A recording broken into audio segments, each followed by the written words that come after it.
नमस्कार। द देसी अड्डा पर आपका स्वागत है। मैं हूं राकेश तिवारी। देखिए, महाराजगंज विधानसभा क्षेत्र में एनडीए में दावेदारों की कमी नहीं है। जनता दल यूनाइटेड, बीजेपी, दोनों दलों में एक से एक बड़े दावेदार हैं और उन्हीं दावेदारों में से बीजेपी के एक दावेदार नौजवान आशीष रंजन है। आशीष रंजन महाराजगंज से बीजेपी के टिकट पर चुनाव लड़ना चाहते हैं। क्षेत्र में लगातार प्रयासरत रहते हैं, लोगों के बीच रहते हैं। आज हमारे साथ हैं क्योंकि महाराजगंज की आज बात है, और जब बात महाराजगंज की है तो हम आशीष जी से पूछना चाहेंगे कि कैसा चल रहा है आजकल आपका चुनाव प्रचार। भैया, पहले तो मैं आपको धन्यवाद करता हूँ और दूसरा एक ही चीज़ बोलूँगा, मैं चुनाव प्रचार में कभी लगता ही नहीं हूँ।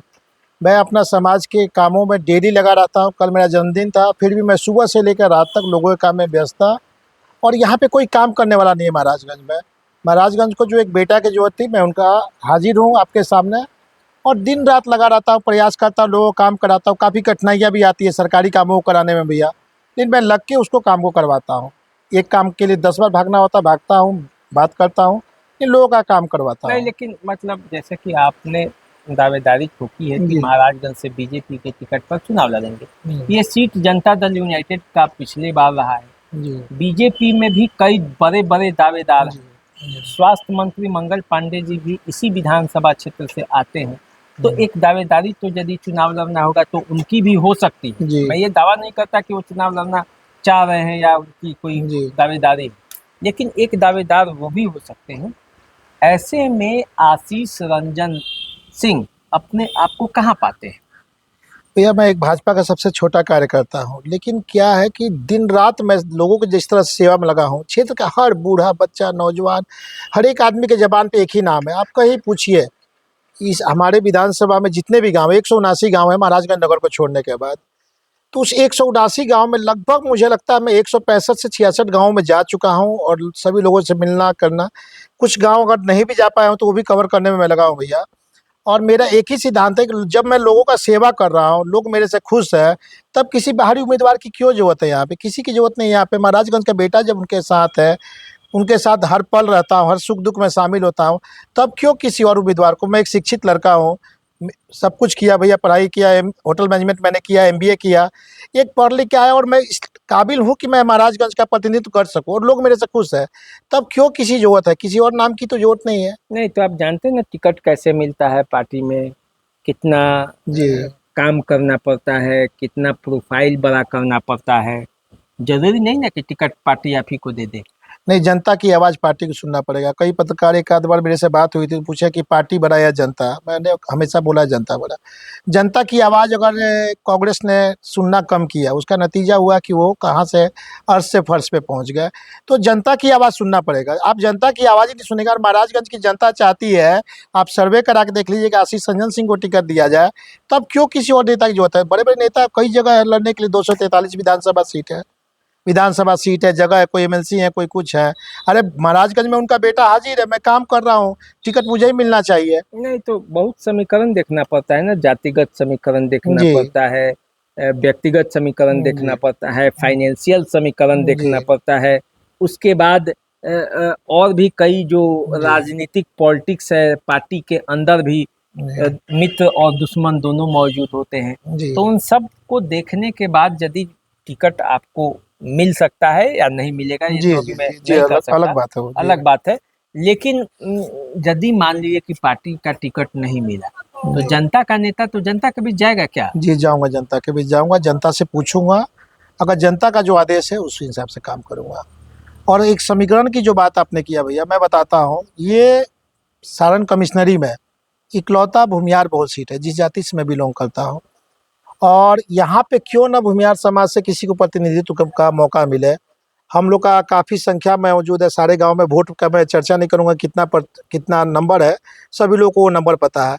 और वैसे में जब मैं सक्रिय हूँ समाज से, पार्टी के लिए मैं मोदी मित्र बना, पार्टी के सभी कार्यक्रम में मैं बढ़ चढ़ के हिस्सा लेता हूँ, तब मुझे क्यों ना टिकट मिलेगा। मैं अपनी पार्टी में बात भी किया हूँ, पार्टी अध्यक्ष जी से भी बात हुई है, सही समय पे वो लोग बताए सही फैसला लिया जाएगा। अपने शीर्ष नेतृत्व पर मुझे पूरा विश्वास है कि मुझे टिकट मिलेगा। यदि मान लीजिए कि टिकट नहीं मिला तो?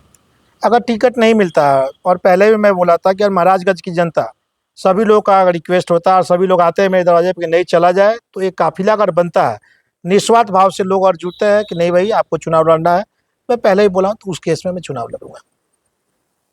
मतलब चुनाव लड़ सकते हैं। जी, चुनाव लड़ूंगा। अगर जनता का आवाज़ आए, जनता बोला, मैं सब लोग से पूछूंगा, अपने से, अपने युवा साथियों से, अपने गार्जियन से एक सभा करने के बाद अगर वो लोग बोलते हैं कि नहीं आपको चुनाव लड़ना है, क्योंकि किसी को भी अगर आप टिकट दे के भेजिएगा, पिछले 5 साल हम लोग झेल चुके हैं, जो हमारे वर्तमान विधायक है, एक विकास का बंजर भूमि बनाकर रख दिए, उनको ना किसी से मतलब है, ना सुख दुख में शामिल होना है, ना कोई काम करना है। कोई कुछ चीज़ के लिए फ़ोन करता है, उल्टा जवाब देता है। जब मैं सारी कामों को देख रहा हूँ, तो वैसे केस में अगर मेरा जनता बोलता है आपको चुनाव लड़ना है, तो क्या निर्दलीय विधायक नहीं होते हैं बिहार में? है ना सुमित कुमार जी, आज वो मंत्री भी हैं। तो क्या पता महाराजगंज की जनता मुझे उस जगह पे पहुंचाए, मैं भी मंत्री बनूं। महाराजगंज जो विधानसभा क्षेत्र है और जी इसका जो पार्टी है, सिवान जिला पूर्वी क्षेत्र के अंतर्गत ही जी आता है, गोरियाकोठी और महाराजगंज। जी तो इसमें सब कुछ अच्छा चल रहा है क्या? आप भी जो नया जी संगठन जी जी हुआ है उसमें आप जी एक विभाग आपको भी मिला है, जी। तो अंदर कुछ पक रहा है क्या बीजेपी में? अंदर पकना तो नहीं बोलूंगा, लेकिन कुछ नाराजगी कार्यकर्ताओं में है। कुछ कार्यकर्ताओं में नाराजगी, जो पुराने कार्यकर्ता हैं उनको जगह सही से सम्मान नहीं मिलना, और इसके कारण से हम लोग भी चाहते हैं, और हमारे अध्यक्ष जो रंजीत प्रसाद जी हैं काफ़ी प्रयास करते हैं, लेकिन कुछ पुराने कार्यकर्ता, और महाराजगंज विधानसभा में एक खास कार्यकर्ता है जिनके कारण से पूरा विधानसभा का समीकरण खराब होता है, और उनका मनमानी और डिसीजन लेना, इन सब कारणों से काफ़ी लोग नाराज़ है। भगवानपुर में खास तौर पे काफ़ी लोग नाराज़ है, कुछ लोग महाराजगंज में भी नाराज़ है। लेकिन पार्टी लगी हुई है उन सब लोगों को समझाना, सब लोग भाजपा परिवार से है और उस विचार से है, सब लोग भाजपा के लिए काम करेंगे। लेकिन नाराज़गी है, थोड़ा नाराज़गी तो है। तो मान लीजिए विधानसभा चुनाव के पहले यदि ये नाराजगी रहेगी, जी तो कैसे सिवान में जो 8 सीटें हैं, जी। उन 8 सीटों में जो समीकरण आप देखते हैं कि हम जीतेंगे, वो कैसे जीत पाएंगे आप लोग? भाजपा हमारा एक परिवार है और सभी लोग इसमें लगे हुए हैं, इसको संभालने में लगे हुए हैं, और जल्द ही इस बात पे, इस मुद्दे पे चर्चा भी हो रही है। प्रदेश में भी, प्रदेश तक भी शायद ये बात पहुंची है। तो मुझे लग रहा है भैया कि जल्द से जल्द इस पे काम होगा और ये नाराजगी को दूर किया जाएगा, तभी हम एकजुट होकर चुनाव लड़ेंगे और हम लोग चुनाव जीतेंगे। तो आपका क्या मुद्दा है? मान लीजिए महाराजगंज में चुनाव लड़ने के लिए आप आए हैं, तो क्या मुद्दा है आपका? मेरा महाराजगंज का सर्वांगीण विकास, सभी मुद्दों में। करप्शन भैया सबसे ज़्यादा परेशानी हो रहा है आज के डेट में हम लोग को, कि हर जगह हम लोग नहीं रोक पा रहे। जो करप्शन जो सरकारी महकमों में है, उसके खिलाफ मैं हमेशा आवाज़ उठाता हूँ, और कोई कुछ भी बोले, मैं एक पार्टी के कार्यकर्ता होने के नाते बोलता हूँ, उसमें हम लोग काफ़ी पीछे हैं। उन चीज़ों को सुधारना होगा, और लोगों का यही मांग है। जो छोटी-छोटी समस्या है, सड़क का नो डाउट हमारे माननीय मुख्यमंत्री जी के विज़न के कारण से इतना सारा सड़क पे काम हुआ है, जो सड़क बचा हुआ है उस पे भी काम होगा, मरम्मतीकरण का भी काम हो रहा है। लेकिन जो मेरा मुद्दा एक ही रहेगा कि सर्वांगीण विकास, ना यहाँ पे ढंग का कोई टेक्निकल एजुकेशन का कॉलेज है, आईटीआई कॉलेजेस के लिए आपको इंस्टीट्यूट भी यहाँ पे ढंग का नहीं है। तो इन सब चीज़ों के लिए ज़रूरी है कि यहाँ पे नया इंस्टीट्यूट खुले। हॉस्पिटल का है, हमारे आदरणीय मंत्री जी ने इतना सारा काम किया, काफ़ी अच्छा इंफ्रास्ट्रक्चर हो गया है, लेकिन अभी भी हम लोग मूलभूत कुछ सुविधाओं से दूर है हम लोग। जैसे सिवान में मैं कहना चाहता हूँ अपने जनता जनार्दन से, काफ़ी दुख होता है जब कोई हमारा आदमी मरता है वेंटिलेटर के अभाव में, वहाँ पे वेंटिलेटर का सुविधा नहीं है। महाराजगंज से सीधे वहाँ रेफर किया जाता है, सिवान से गोरखपुर या पटना रेफर हो जाता है। अरे तो यहीं के आप ही के पार्टी के जी जी स्वास्थ्य जी जी मंत्री जी। भी हैं, और वेंटिलेटर का सुविधा आप ही आवाज उठाएंगे, हाँ, मैं बोल तो रहा हूँ, फिर तो मैं ये फिर बात ये बोल रहा हूँ अपने मंत्री जी, ताकि हम लोग छोटे कार्यकर्ता और मंत्री जी तक मेरी आवाज़ पहुँचे और जल्द से जल्द इसका अरेंजमेंट हो, और इसके होने से हमारे जो यहाँ के लोगों को परेशानी हो रही है वो दूर होगा। एक महाराजगंज का बेटा होने के नाते ये मैं बात बोल रहा हूँ, ताकि मेरी बात आपका एक बड़े चैनल के माध्यम से शायद मंत्री जी तक मेरी बात पहुँचे और इसमें सुधार होगा। आजकल मंत्री जी से लोग बहुत सवाल सिवान में करने लगे हैं, क्या कारण है इसका? देखिए, कुछ लोगों को जलन हो रही है जितना माननीय मंत्री जी ने काम किया। मैंने बोला ना कि महाराजगंज में जितना इंफ्रास्ट्रक्चर का काम हुआ हॉस्पिटल में, यहाँ और सिवान दोनों जगह काम हुआ है। जो कमियां हैं, लोग कमियों को ज़्यादा चर्चा करें, जो अच्छाई मंत्री जी का ना आया है।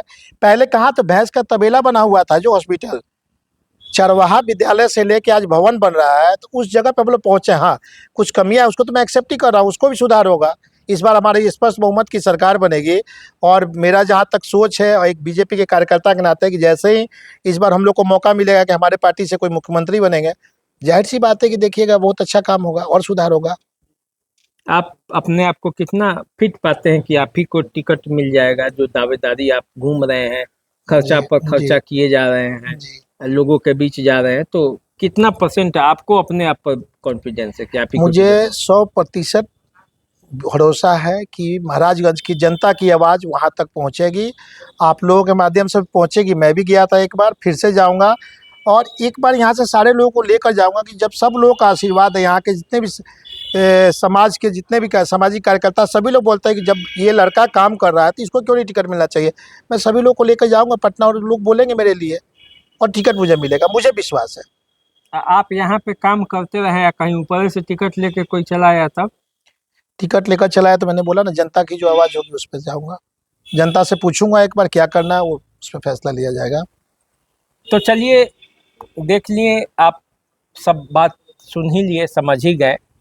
आशीष रंजन जी ने बताया, जनता दल यूनाइटेड की हालांकि ये महाराजगंज की सीट है, पिछले बार चुनाव लड़े थे। जनता दल से भी कई दावेदार हैं, कई उम्मीदवार हैं, बीजेपी से है, तो ये बीजेपी कोटे से अपने आप को जनता के बीच जा रहे हैं, उनकी सेवा में लगे हुए हैं और चाहते हैं कि पार्टी इनको टिकट दे दे।